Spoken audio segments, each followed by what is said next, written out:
Rafe Heydel-Mankoo is here. Rafe, very good morning to you. Good to see you. I think we should start with Gary Neville, actually, this morning, because Gary Neville, I think, has rather certainly sort of set the heather alight with this rather ridiculous video that he made. I don't know if he made it yesterday. I spotted it yesterday on X for the first time. And the only paper that's really picked it up as a good story is the Daily Mirror. Everybody else seems to think the guy's a complete and utter moron by basically coming out and saying that, you know, our country is divided, and the reason our country is divided is, one, because of Brexit, two, because of white middle-aged men. Nothing to do with crazed Islamists going around with knives trying to stab people to death inside synagogues. Yeah, absolutely right. I think he's desperate to take the crown from Gary Lineker as biggest plonker in Britain.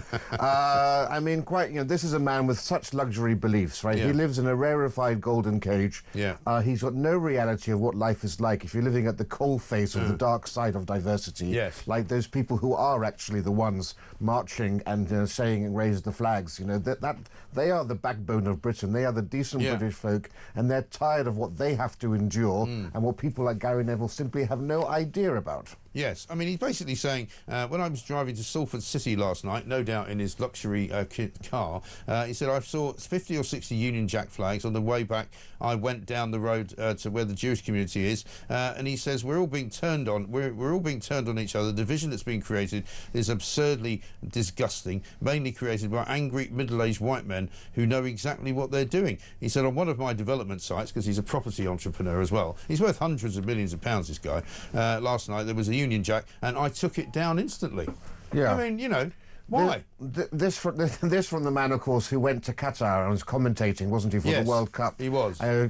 Trousering hundreds of thousands of pounds, saying, well, you know, I have to go there so I can make a statement. Well, as they said, have I got news from you? You can make a statement from home without going all the way over there. But look, the fact that Union flags are flying in the Jewish area of Manchester goes to show how closely the British people and the Jewish communities have felt for a long time. Of course. All those great marches you saw for the Jewish people in London, you saw the Israeli flag and you saw the British flag flying together. Right. I was in Northern Ireland. When I was in Belfast, wherever you saw the Irish flag, you had the Palestinian flag flying. That's right. When you were in loyalist areas, you saw the Israeli flag and the British flag flying. Yeah. That's why they were flying in Manchester. It was in solidarity with the people who had suffered those atrocities. Exactly right. Let's have a look at one of the clips from this little video that he put out. This is the first one we'll show you.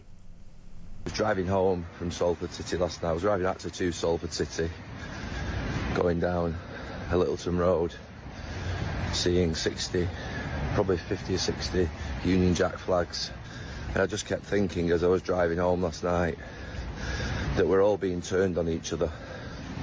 And the division that's being created is absolutely disgusting.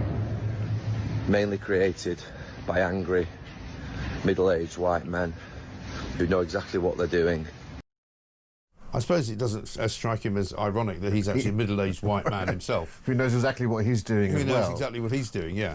I find it incredible. He's basically saying that they've never flown Union Jacks before. Why are they doing it now? He says, I've been building in the city for 15 to 20 years. There's no one put up a Union Jack flag in the last 15 to 20 years, so why put one up now? I'll tell you why. Well, perhaps you can tell him why. I'll tell you why, Mr. Neville. It's not being flown as a sign of aggression. It's being flown in sign of distress. Yeah. This is almost the last resort of the community, of the people of Britain, who feel that they've been betrayed by their political class, they've been betrayed by the media, they've been betrayed by people who should be speaking up for them, like Gary Neville, and they've taken it upon themselves. If no one else is going to stand up for us, we're going to have to do it ourselves. Yeah. We see our communities changing beyond all recognition. What more can we do? This is a symbol of distress, I would tell you. I had a guest in here last week, I think it was on Thursday, a former Apprentice star, a Muslim woman who speaks out quite honestly about the Muslim community and how worried she is about it, and she admitted to me that there are Muslim ghettos now in this country, which we all know but people don't really talk about, where you can't go as a non-Muslim person when English is not spoken, where, you know, English people are not welcome. You know, I'm afraid that is the reality, whether people like it or not, and that's why a lot of people feel that they should be flying British flags and England flags. And it's been like this for a long time. Professor Ed Hussein wrote a book called Among the Mosques, where he identified these no-go zones where white men feel afraid to go there. And white women certainly do. And white women white women would never dream of going through those areas. And even Professor David Betts from the Department of War Studies has also said that there are areas where the police have to ask permission from Muslim community leaders when they want to make a visit. And we saw that during the riots from after Southport, didn't we, last year, where there were Asian areas, Muslim areas, where the police didn't go, and they said quite openly to the community leaders in the mosque, well, we'll leave you guys to sort it out. Yeah. All right. Almost and drop your weapons off at the mosque as well. And don't worry about it. And we know from all the evidence that these segregated communities are twice as likely to be extremists. The people that live there are twice as likely to be extremists as Muslims who live outside of these ghettoized community. And these ghettos act like petri dishes for the cultivation of abhorrent cultural practices that have no place in this country. Honour killings, acid attacks, of course you've got the Muslim rape gangs and so forth. These are the forced marriages, arranged child marriages, everything that happens in these places, Sharia law. These are essentially settlements trying to impose upon this country their own politics, their own traditions, their own way of life. It's completely anathema to Britain, and people can see their towns and communities changing beyond all recognition from the places that they grew up in. So it's no surprise that they're flying the Union flag. Well, let's have another look at Gary Neville. This is him describing how he's been taking down Union flags. Funnily enough, on one of my development sites last week, there was a Union Jack flag put up, and I took it down instantly. And some people might be watching this and thinking, well, Gary, you're not very patriotic. I played my country 85 times. I love my country. I love Manchester and I love England. But I've been building in this city for 15, 20 years, and there's no one put a Union Jack flag up in the last 15 to 20 years, so why do you need to put one up now? Probably because in the last 15 to 20 years nobody put any Palestinian flags up either, but now you can't move for them. Well, and also the British people and the English people have been told that they're far right and they're racist, that they do these things, and that no longer works any longer. The English and the British have woken up, and they won't be told any longer that they're far right or racist for defending their country and celebrating their heritage, and that's what's changed. The changes, you see that with the rise of reform, is that we're no longer going to be lectured to by the media and political class who got us into this mess. And people like Gary Neville who, can buy a very, very large building and put a lot of migrants in it if he wanted to, and perhaps let them live there at his expense. Maybe he'd like to do that. Yes. What a good idea. Meanwhile, quite a lot of stories around about Jihad Al-Shamie. This is the guy, of course, who committed the murder at that mosque in Manchester.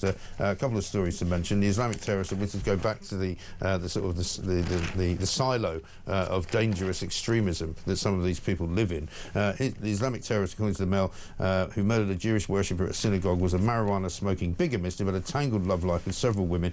He was also on bail for rape when he went on the rampage at the Heaton Park synagogue on Thursday. The Syrian-born killer, who was reportedly a father of three, was married to two women at the same time, and was obsessed with messaging women on a Muslim dating site called Muzzmatch, which I'd never heard of before, I must confess. That surprises me. More surprisingly, though, perhaps, and more worryingly, he was also apparently a follower of an extremist hate preacher who's from Kuwait, who's a firebrand cleric known as Sheikh Mishari Al-Afazi, I don't know if you know this guy, who made a string of racist and violence-stirring comments, including celebrating the October the 7th, 2023 atrocity. The thing that worries me is that this guy, one, has an account on X, right, which apparently Al-Shamie was following, but he also came on a UK tour earlier this year, and he spoke in London, in Birmingham, and in Manchester, right? So obviously a crowd of very willing and sort of available supplicants who were willing to carry out murderous sprees on his behalf.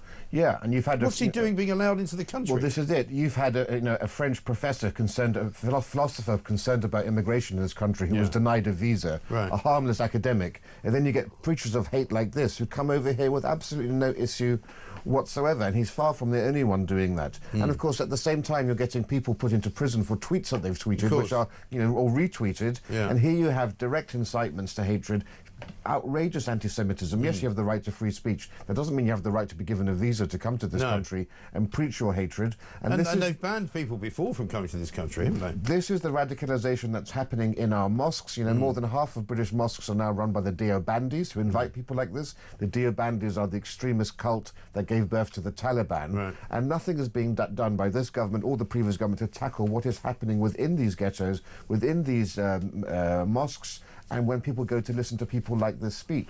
And of course, this is not just that. These guys also have very prominent YouTube channels, but they also have satellite TV channels that are beamed into people's homes, particularly in these ghettos. They're not watching any British television. They're watching channels from Qatar and elsewhere that preach absolutely abhorrent anti-Semitism, but because it's not happening in the English language, for some reason the authorities do nothing about it. Well, you would think, I would think anyway, it's a pretty easy win for the authorities and for Shabana Mahmood, who we'll hear from in a minute. If you want to kind of keep an eye on people who are doing bad things or might likely do bad things, maybe try and check who's following this character, on Twitter. Sheikh Mishari Al-Afasi. I mean, if anybody in Britain is following his Twitter account, then I suggest you go round and knock on their door and go, excuse me, and let's have a look around and see what you're planning to do. Yeah, and there's a broader history because you've correctly highlighted the drug habit, the rape that was committed by this terrorist in Manchester. The number of these terrorists who have links to the criminal underworld or who have got criminal records or are violent and drug addicts, they're claiming to be good Muslims, and yet they are as far as you can get. There's a strong link between criminality and radical Islam. Well, look at his father. His father comes out, and his father, it turns out, this guy, Jihad, who presumably named him Jihad, came from Syria. He works in the NHS as a surgeon, I believe, and he's living in a council house, presumably provided by the local council in Manchester. He comes out initially and says, we disown our son. This is a terrible thing that he's done. We would not encourage radical Islam, or we would not encourage anything like that. Then it turns out that somebody found a Facebook post that he'd made on October the 7th, celebrating the Hamas killings and the Hamas incursion into Israel, calling them men of God and calling them martyrs. What a surprise! How surprising from someone who names their son Jihad. I mean, that would be like some sort of German naming their Nazi, naming their son Mein Kampf or something like this.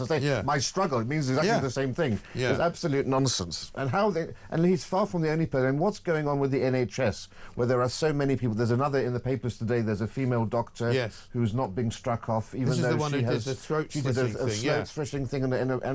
How does all of this get away? Now, look, I'm all for free speech, but it's the two-tier justice, you know. You had that Labour councillor doing the same thing, yet Lucy Connolly went to prison. I mean, the whole thing just stinks to high heaven. It really does. Here's Shabana Mahmood finally admitting that it might have something to do with Islamist ideology. Let's have a look. The police very quickly did declare this to be a terrorist incident, and it is our view at the moment that that is extremist ideology, that he was an Islamist in that sense, but we don't know more yet about the circumstances either of his own planning of the terror attack or who else might have been involved.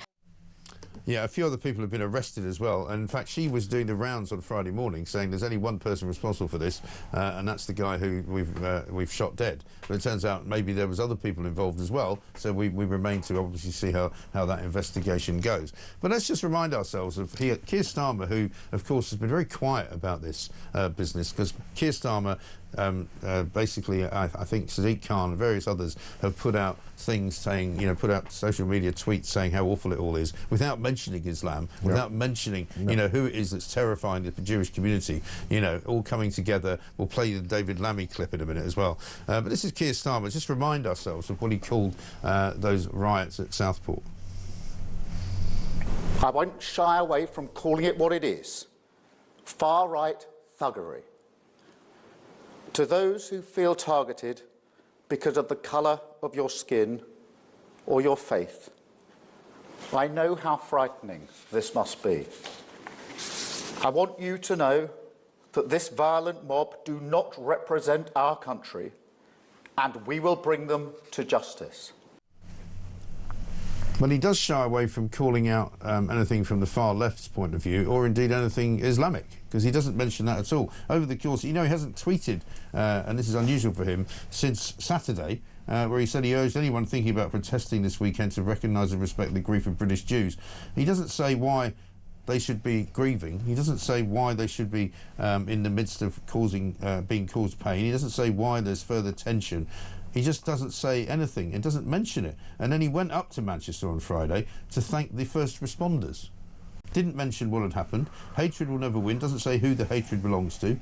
The vile terrorist attack that he mentions 3 days ago says people were attacked because they were Jews. Doesn't say who did the attacking. Doesn't call out the far left or indeed the Islamists for being responsible. And I think this goes across the entire Labour Party. I don't think anybody, apart from Mahmood, who just said Islamists there, the word Islam... she blurted the word out with some pain. She had no choice. Look, let's be clear here, right? People are keeping their heads in the sand about this. Yeah. There are 43,000 people on the MI5 terror watch list. Yeah. Over 90% of them are jihadis, right? That's larger than the size of Hamas on October the 7th. Right. That's larger than the size of ISIS in 2014 when they invaded Iraq. And that's just the people who are here. Those are just the people who are here. But, you know, yes, the majority of Muslims in this country are well-adjusted and integrated. That should be celebrated. But according to polling, at least 9% of Muslims identify as being Islamist extremists in this country. Yeah. This is a huge issue. The first duty of any government is to secure the safety and the security of the nation and its people.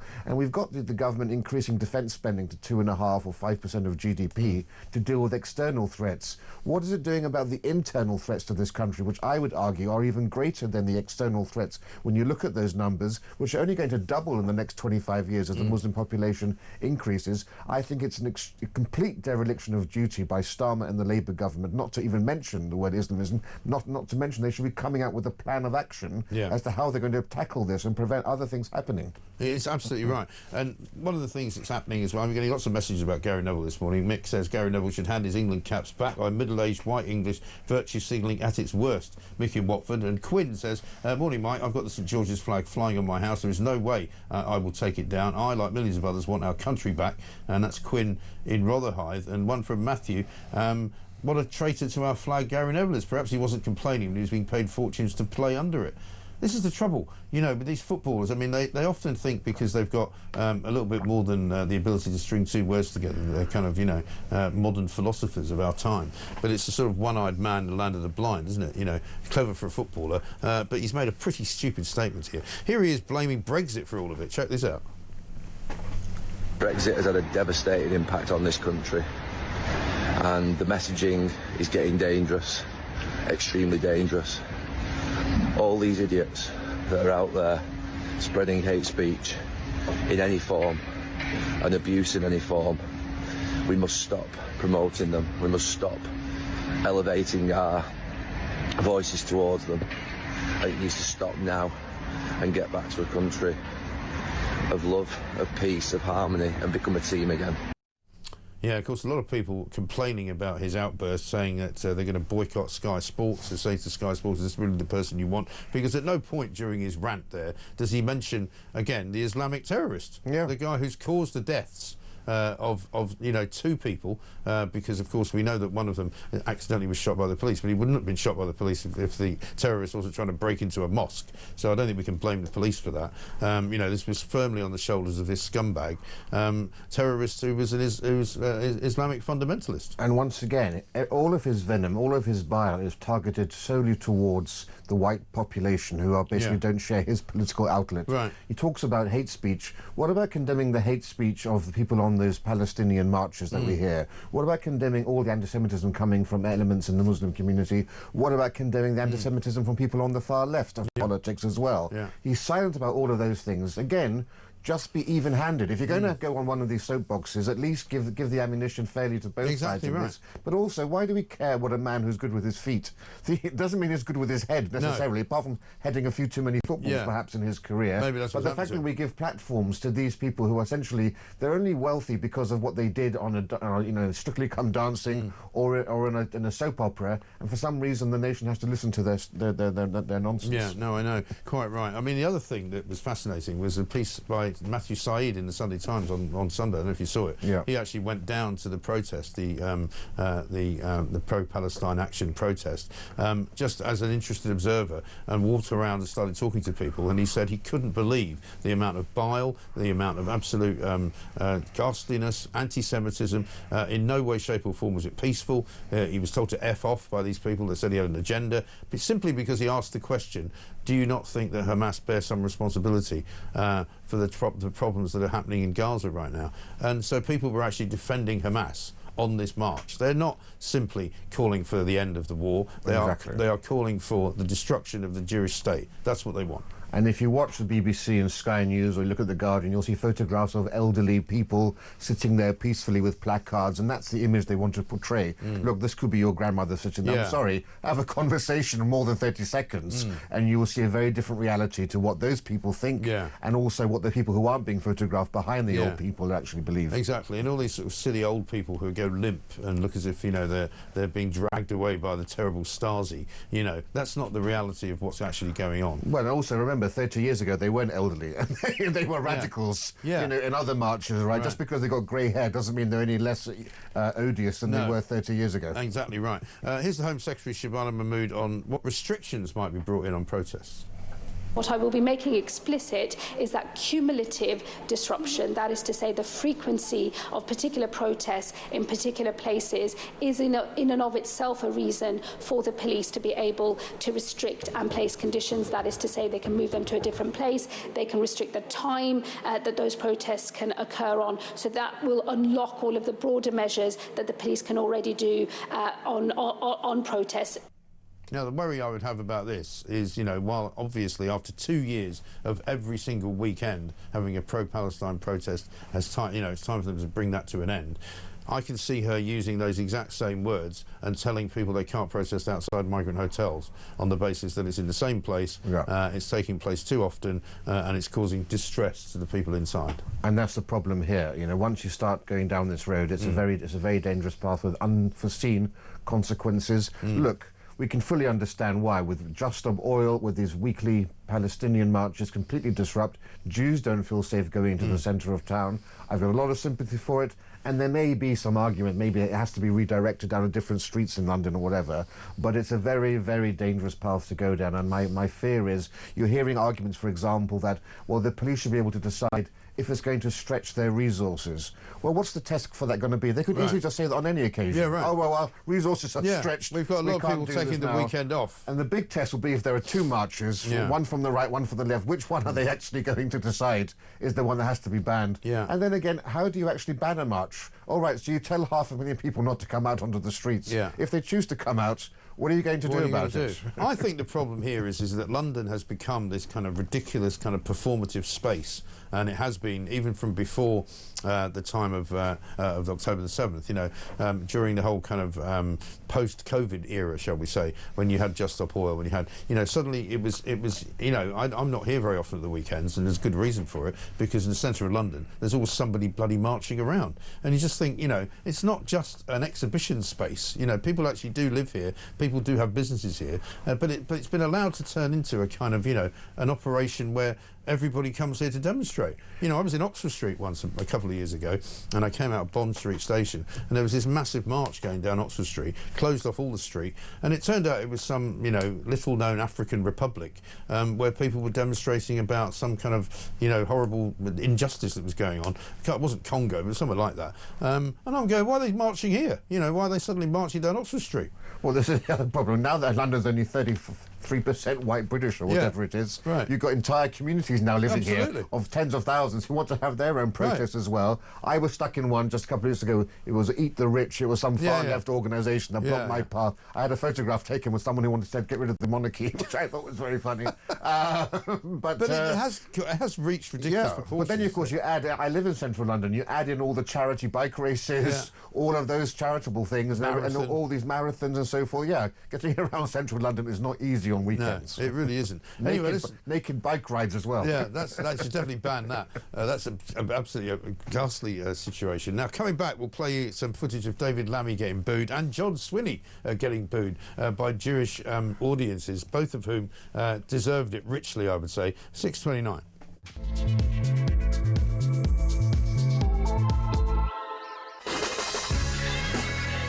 Welcome back to Morning Glory. It's 6:33. I'm Mike Graham. Rafe Heydel-Mankoo here with us as well. We've got lots to talk about this morning. Gary Neville blaming angry middle-aged white men for pretty much everything that's wrong with Britain. And, of course, Brexit. Nan in Wales says, do you think Gary Neville is talking about those middle-aged white men that buy Sky Sports subscriptions, or those middle-aged white men that paid his wages as a footballer, bought tickets to watch him play, bought his football shirts? Those middle-aged white men, is that who he means? It's a very good point, because largely football crowds tend to be made made up of quite a lot of middle-aged white men. Morning, Mike and Rafe. Gary Neville was in Labour Party political broadcast pre-election and also popped up in Davos earlier this year. How quickly he's forgotten his working-class roots, says Jules. Yeah, you imagine Gary Neville kicking the ball about, sort of Davos five-a-side. You know, I wonder who'd have in his team. I wonder how many attended his conference if he was speaking there. Can you imagine? But it is pathetic, worse attended than the Tory Party conference, I imagine. I mean, I'm not sure anything's worse attended than that. We've got Mel Stride coming up later on. He's obviously going to fight his way through the crowds to get to a camera so he can talk to us.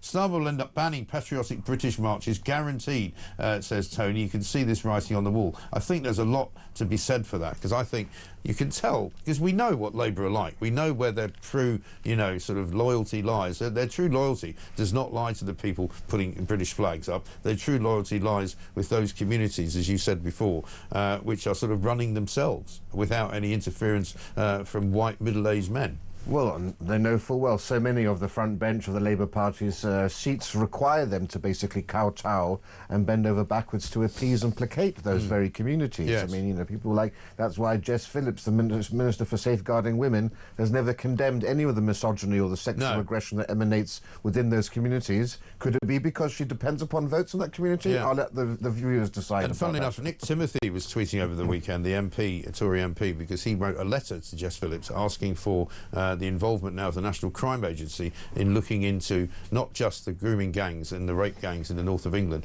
but the complicity by the police, the complicity by certain council officials, which is now, as far as he's concerned, a sort of a criminal conspiracy. And she, of course, wrote him a letter back saying there's no need to involve the National Crime Agency because they've already been co-opted into the investigation. So she specifically doesn't want that to happen. Well, I don't think enough people know. There was a very good chap called Roger Meir who's been a whistleblower about this, about how much the Labour Party in the north of England has been working hand in glove with some of these characters, these nasty characters, to essentially secure postal votes. You've had gangs of Muslims going door to door to communities where they can't speak English, saying, just give us your postal votes, often with a heavy there to make sure they do. Just put it and in then the sack. tranches of they just sign them postal votes, and tranches of these are then going over to the Labour Party. This is the rotten borough politics we thought we got rid of in 1832 with the Reform Act. Yeah, but they brought it in from Pakistan now. Yeah, because the politics of Pakistan have been introduced into this country. There needs to be an inquiry about that. And what I find amazing is that this is not front-page story. I know. We have not just gerrymandering, we have corruption in politics. People want to shy away from it. They don't want to talk about it because it's, you know, as they call it difficult. It's a difficult conversation. It's not difficult. It's not difficult at all. Just talk about the facts, It's right? a crime. Well, I'll tell you what is difficult. David Lammy, I don't know what idiot came up with the idea of sending him to Manchester to speak to Jewish community leaders and members of the Jewish community after that murderous rampage by Jihad, the terrorist killer. Here he is at a Manchester vigil on Friday. I have great pleasure in introducing our Deputy Prime Minister, David Lammy, and before I do, please, please, please, please, please, we know how we all feel. We know how we all feel. On the street. My children's school was closed today.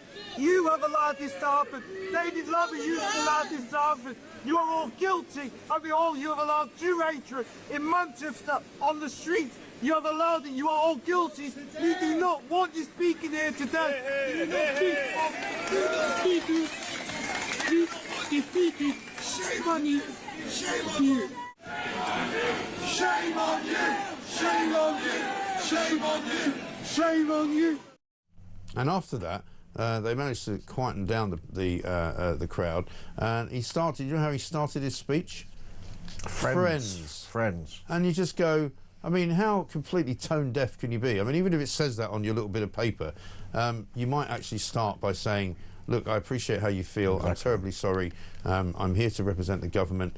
You may not like some of the things I've done in the past, but I'm here to show solidarity. Something like that. But not just read off a script and go, friends. Whatsoever. And bravo to those people for calling out somebody who clearly is two-faced and disingenuous, because you cannot have made your career up to this point from attacking Israel, from doing all the things that he said, and then suddenly expect people to believe that you've changed your view on all of this. People know what he truly believes. And this is a wounded community. This is a community that's grieving. And the audacity of the Labour Party to send out someone like this to speak to them, I think, naturally sticks in their craw. Yeah, absolutely right. He wasn't the only one. I think we just got a quick clip from John Swinney. He's up in Scotland, of course, leader of the SNP, First Minister at Holyrood. Recognition of a Palestinian state, because I think it is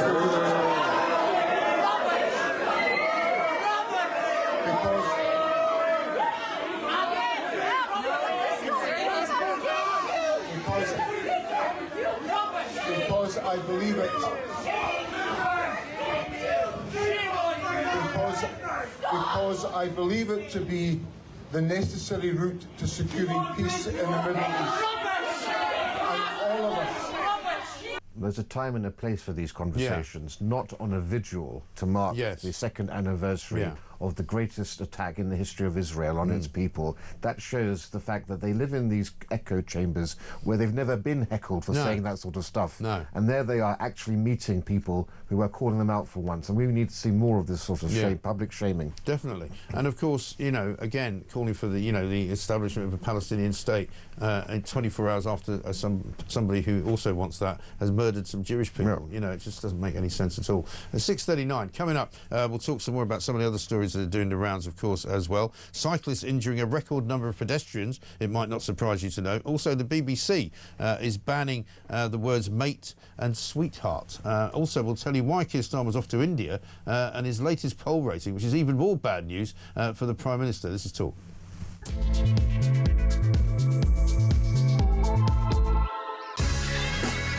Welcome back to Morning Glory, 6:42. I'm Mike Graham with you all the way through, of course, until 10 o'clock. Mel Stride coming up in a little while from Tory Party Conference, which is going on up in Manchester without terribly much ado, it has to be said. Keir Starmer, meanwhile, is going to go to India, Rafe, on Tuesday to meet Prime Minister Modi. It says here he's going to reaffirm the shared vision of India and the UK. Well, isn't it funny that he always tends to fly off somewhere when things are getting hot? Yes. Here, it's worse than sort of throwing a dead cat just to see him fly over somewhere else. We also know that actually it's with foreign leaders that he's the most popular. We know that he gets on very well with Trump. So he's very keen, it seems to me, to be seen with other world leaders who are more popular than he is to try to get some of that glow. Right. But you know, you can only do that for so long. He also tends to go when the weather's not getting very good in this country as well. It's so transparent. People just see through it. It also comes at a time when JLP Partners have put out a new poll just yesterday, 6,000 British adults, and it was 26th of September to 3rd of October, so it covers pretty much the period of Labour Party conference, right? And it says, of the following, who do you think would make the better Prime Minister? And I'm afraid Nigel Farage is now leading it. 35% Nigel Farage, 34% Keir Starmer, 31% don't know. This contrasts with back in March, Starmer had a 10-point lead at 43% against Nigel Farage's 33%. So he's lost effectively a 10-point lead. Yeah, and this was the last poll that showed Labour in a good light. So everything else they were failing, but in terms of being Prime Minister, Starmer had a slight lead. That's completely gone. Just goes to show that reform is unstoppable, because there's another poll out showing that even if the Tories replace Kemi Badenoch, any of her replacements, including Robert Jenrick, would fare worse against Farage than even Kemi Badenoch herself. Yeah, I mean, Tory Party Conference is not looking terribly like a good place to be at the moment, even if you're a leader of the Tory Party, because it's just there's just nobody. And I saw that Kemi Badenoch's speech yesterday, she was making it in front of a sort of a new slogan about strengthening borders, and you just think, you're having a laugh. Well, the thing is now, you know, the Tory party is now in the same territory as the Lib Dems and the Green Party. They can say whatever they want to. They can make any promises they want to, because nothing's ever going to happen with any of it. You know, it's the centenary of Margaret Thatcher this week, actually. And that just goes to show you how great the fall of the Tory party has been. But they've got a big exhibition at the Tory party conference with some of her dresses, and I think there are more dresses of Margaret Thatcher than there are people attending the conference, actually. I think that is the problem, isn't it? Absolutely dreadful. A couple of stories to mention. One in the Sun today. The BBC has banned the words mate and sweetheart. Probably not surprising. Page 13, I think it is. Yeah, apparently the BBC is banning its big name stars from using terms of endearment such as mate, sweetheart and silver fox in an apparent crackdown on free speech. Freelancers must fill in passports which warn against microaggressions, such as comments on people's accents or remarking on curly hair. Well, I have a habit of calling everyone my dear, or calling ladies my dear, so I think maybe that's why I don't go on the BBC as often. That would be one reason, yeah. It could be another reason. Really? What would that be? I don't agree with you. I mean, you can't be going on there. They don't like what you're saying. No, but you know what? It's when you go to a place, especially if you're an outsider, you're coming into a TV studio, it puts you at your ease if someone is calling you dear or sweet, like in the makeup department or just the staff around there. I always find it very endearing. And it's also uniquely British. I know when foreigners come over here, they love the fact people are calling them sweetheart or dear. Yeah. It's part of the character of this country. Exactly right. Especially London. And to tell people, because it was only recently, wasn't it? It was only last year with Sadiq Khan. They did that ridiculous thing about if your friends are being misogynistic, you go, mate.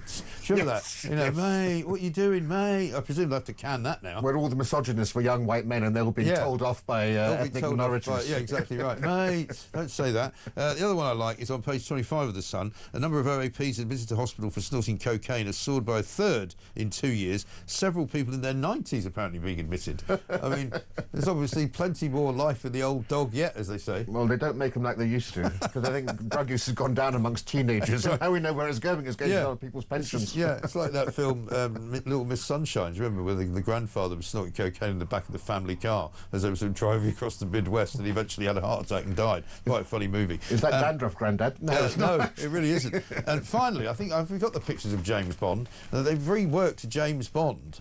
So apparently all of the posters for old James Bond films, which normally show people like Sean Connery, Pierce Brosnan, and even Daniel Craig with guns in various ways, shape or form, they've airbrushed the pictures to take the guns out. It's the man. So James Bond is a man with no... The man with a missing gun. Yeah, there it is. See, there's the first one with GoldenEye, holding a big gun with a bit of a silencer on the end, Pierce Brosnan.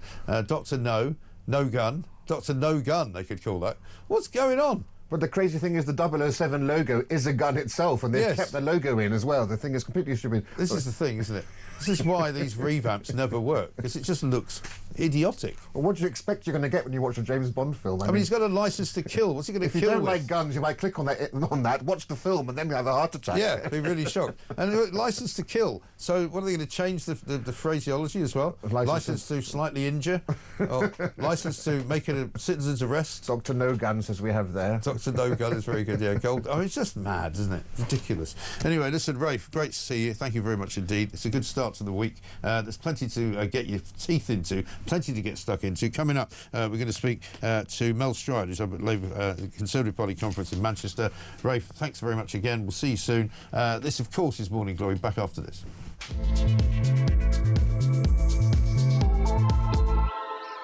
Let's get a quick voice note from Mark on Gary Neville. Well, it's difficult to describe how I feel about Gary Neville without using an expletive, so I'm not going to even bother to try, to be honest, because I'd just end up swearing. But in my opinion, when he says he's patriotic because he played for England, then that is a total lie. You go online and look at the old videos of the starts of England games when the national anthem was sung, and you try and find a video of Gary Neville belting out the national anthem. There isn't one. When he says these Union Jacks and angry white men are hateful, what it is, it's fear on his part, because he can see this far-left communist ideology of theirs totally collapsing. They want to destroy the fabric of Britain, destroy our industry, destroy our social fabric and our communities, and replace us with other more dangerous things. They're absolutely lunatics. They're evil lunatics, and we need to get rid of them. A couple of other people have also pointed out, Rafe, that when he was in the England football team, he led a players' revolt at one point against the manager, and therefore against, presumably, the flag of the nation and his patriotism. Because who in their right mind, if you're playing for your country, leads a kind of a strike against it? I think the paycheck was far more of a pull factor than any patriotic interest in playing for England. Yeah, I think so. A couple of other stories to mention. You might have an interest in this one just because of your affinity with stories about Angela Merkel and Ukraine. Angela Merkel, this is a story on Mail Online, says Poland and the Baltic states are responsible for Putin's war in Ukraine. Now, this is an interesting one because she's basically saying that She said that during the time Poland refused to support the Minsk Agreement, a pair of key international agreements between Russia and the EU, because they didn't do that, it emboldened Putin to properly invade Ukraine in 2022. Is what she's saying. So it's interesting because lots of people have blamed Angela Merkel for approaching the Ukraine for membership of the EU as one of the reasons why Putin sort of got his gander up. So she's now sort of saying that the first Minsk agreement brought about calm between 2015 and 21 and gave Ukraine, which had been defeated by Russia during a summer counter-offensive in 2015, that seemed to take back its line, time to gather strength and become a different country. What a lot of nonsense. She needs to fade into the wilderness she now. Does. You know, at one point she was the untouchable leader of Europe. I know. And she's basically become completely unstuck. Remember, what a fall from grace. It was German euros that were funding Russia through their oil pipelines. Yeah. Remember this, of course. And Trump warned them. He went to the United Nations and he warned the Germans, and they laughed at him when he said, "You are too dependent." And of course, that completely hampered the initial outset of the Ukrainian war, any ability to put sanctions onto Russia. And why did she do that? Because there was a tsunami in Japan that knocked out a nuclear power station. Germany's not known for tsunamis, being virtually almost completely landlocked. Right. And she got rid of the entire nuclear program in Germany because of this stupid threat from tsunamis. Right.